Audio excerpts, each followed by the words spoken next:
Okay, so I know what you're thinking. What the hell is this man talking about? And I can guarantee you some Hebrew Israelites are reacting just like this. What the hell are you? No! No! No! No!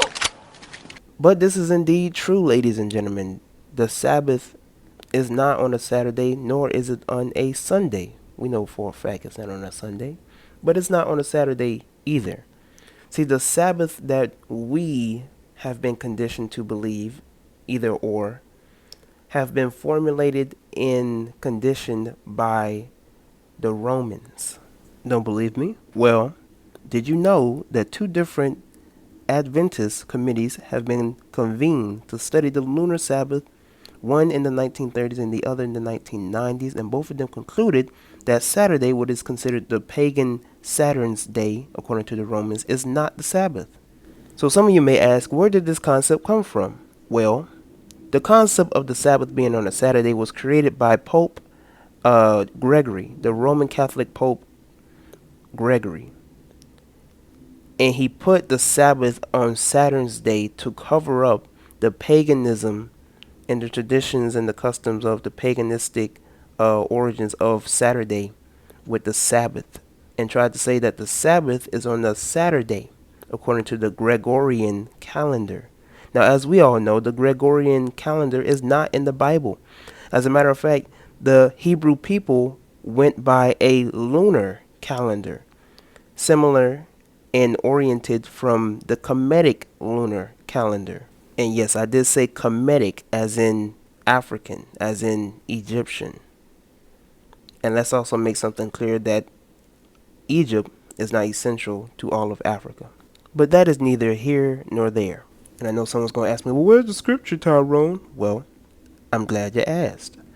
If we go to Ezekiel chapter 20, verse 12, the Most High clearly says that he gives a Sabbath to be a sign between him and his people. If we actually study thoroughly the scriptures or the scrolls, we'll find that the Hebrew people went by a lunar calendar. You go to Isaiah chapter 66, verse 23, it tells you, and it resembles this very indication. So before we get any deeper, let's make it known that there is no mention of a Friday, Saturday, or Sunday anywhere in the so-called scriptures, and that these particular days originated from the Roman calendar. Okay, the Hebrew people abided by a lunar calendar that was oriented from the Kemetic people. And I know somebody's going to ask the question, well, what about the 7 days, Tyrone? Because God rested on the 7 days. Well, first let's understand, let's go a bit deeper, because a lot of people take the scriptures literally. And this has to do because of Christianity and the Roman Catholics. They have gave us the perception that we are supposed to take everything that is said in scripture literally instead of written it the way that it's supposed to be written. And that's decoding scripture. That's understanding the parables, metaphors, allegories, and the dark sayings that are presented in scripture. Everything from beginning to end is allegorical and metaphysical. Okay, everything in terms of scripture is giving you a deeper understanding of our higher selves, of higher consciousness, and things to come. Okay, now what I'm about to say is going to break your heart, but I have to give you these facts, and I do this with love. But the truth is, there is no Ark of the Covenant, there's no Noah's Ark, there's no Moses spreading the Red Seas, there's no Jesus or Yeshua or Yahweh, there's no Adam and Eve, and there's no second coming. All of these are allegorical. All of these are analogies to give you a higher form of understanding of not only your higher self, but of the metaphysical, of things to come, of things beyond, of things above as below, which I could really go in depth on, but for the time that I have at hand, I will not. You can do that on your own time in terms of research and information. But when dealing with the lunar calendar, let's understand that there are 8 phases of the moon, but 7 in which we can see. Okay?